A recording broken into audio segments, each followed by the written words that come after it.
O Coringa, a gente pensa logo em caos, né? Em um criminoso completamente insano. Mas e se essa não for a história toda? E se por trás daquela maquiagem e da risada existir uma filosofia, uma ideia bem coerente? Uma filosofia tão radical que não dá para chamar só de loucura, mas sim de uma condição profunda, uma condição do espírito. Nessa análise, a gente vai usar as ferramentas de um filósofo para entender o que se passa na alma do Coringa.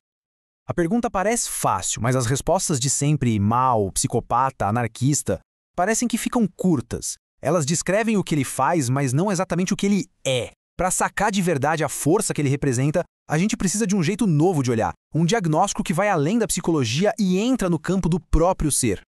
E aqui está a nossa ideia principal. A condição do Coringa não é um defeito na mente, mas sim uma escolha da alma, uma recusa fundamental da própria estrutura da realidade. Ok, vamos mergulhar nisso. Para entender essa doença, a gente precisa de um médico bem específico. Esse aqui é o filósofo romeno Constantin Neuka. Ele não estava muito interessado em doenças da mente, da psicologia.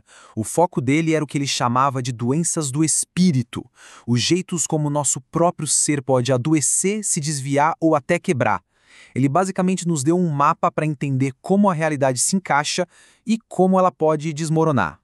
Para o Neuka, a realidade se equilibra em 3 pilares. O primeiro é o geral. Pensa nele como se fosse a planta de uma casa. É o projeto, sabe? As regras do jogo, as leis da física, os códigos de moral, a ideia de justiça ou de ordem. É o grande plano que faz as coisas terem algum sentido.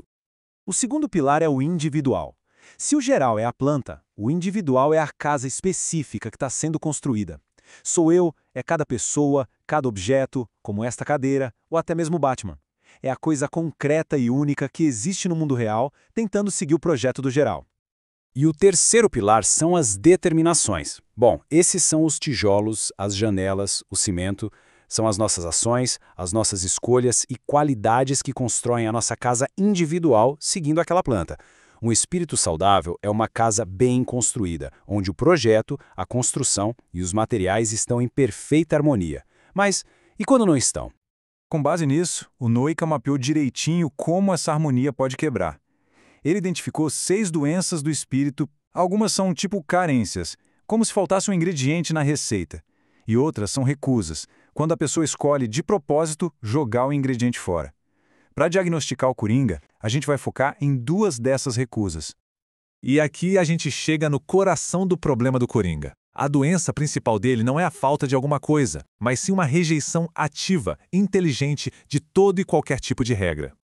O nome dessa doença é acatolha. Não é que a pessoa não consiga encontrar sentido no mundo. É a conclusão lúcida, deliberada de que não existe sentido nenhum e a recusa de qualquer tentativa de criar um. É como olhar para a planta da casa, a moral, a lei, a ordem, e com um sorriso tacar fogo nela. As próprias palavras do Coringa confirmam esse diagnóstico. Essa frase dele é a definição perfeita de acatolia. Ele não está propondo regras novas. Ele está declarando guerra contra todas elas. Essa recusa do geral, do projeto, é o motor da existência dele. Essa doença, essa ideia central, se manifesta em tudo que ele faz. Se a acatolia é a filosofia dele, qual é a prática? Qual é o sintoma? O sintoma é a horetita. Pensa de novo na nossa analogia. Se não existe mais a planta da casa, o que se faz com os tijolos? Simples, você só joga eles para todo lado. A horetita é exatamente isso. A desregulação total da vontade. É ação pela ação. Uma explosão de energia maluca que não constrói nada, só bagunça e desfaz. É o caos puro em movimento.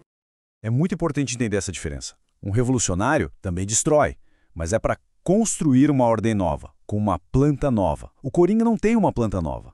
A destruição é o projeto. As ações dele, que o Neuka chamaria de simile-determinações, são só imitações de atos de criação. São uma criação que falhou, que só gera mais e mais desordem. E o mais fascinante é que o próprio Neuka, ao descrever essa condição de vontade toda desgovernada, usa a figura do bufão, o bobo da corte. O bufão é aquele que age sem propósito, que perturba a ordem só pelo prazer de perturbar. O Coringa é esse arquétipo levado à sua consequência mais aterrorizante. Mas, afinal, por que essa análise de um personagem de ficção é tão importante? Porque, segundo Noika, o Coringa pode não ser uma aberração, mas sim um espelho. Noika defendia que a nossa civilização inteira sofre de acatólia. Com o enfraquecimento das grandes narrativas, da religião, da moral universal, dos grandes sistemas filosóficos, nós também começamos a recusar a ideia de um geral. A gente se tornou uma sociedade que desconfia de qualquer regra que se diga universal. Por esse ângulo, o Coringa deixa de ser um monstro isolado e se torna um sintoma da cultura. Ele é como um daqueles espelhos de parque de diversões, sabe? Que distorce, exagera, mas ainda assim reflete uma verdade sobre a gente. Ele nos mostra o abismo que se abre quando a revolta contra o sentido vira o único sentido que resta. Vamos agora juntar todas as peças para montar o perfil ontológico completo do Coringa, o diagnóstico final da alma dele. Em resumo, é o seguinte: a doença de base dele é a acatólia, a rejeição ativa de qualquer planta ou projeto para a realidade. Isso se manifesta como horeíta, uma ação caótica e destrutiva, e a identidade dele se torna a de um Jolly Joker, uma carta coringa que não é ninguém específico para poder ser a personificação de qualquer causa a qualquer momento. E isso nos deixa com uma última pergunta, uma que vai muito além de Gotham City. Se um personagem como o Coringa ressoa tão fundo na nossa cultura, se ele é o sintoma mais extremo de uma condição que, segundo Noika, afeta a todos nós, então a verdadeira questão é: qual é a real extensão da nossa própria doença?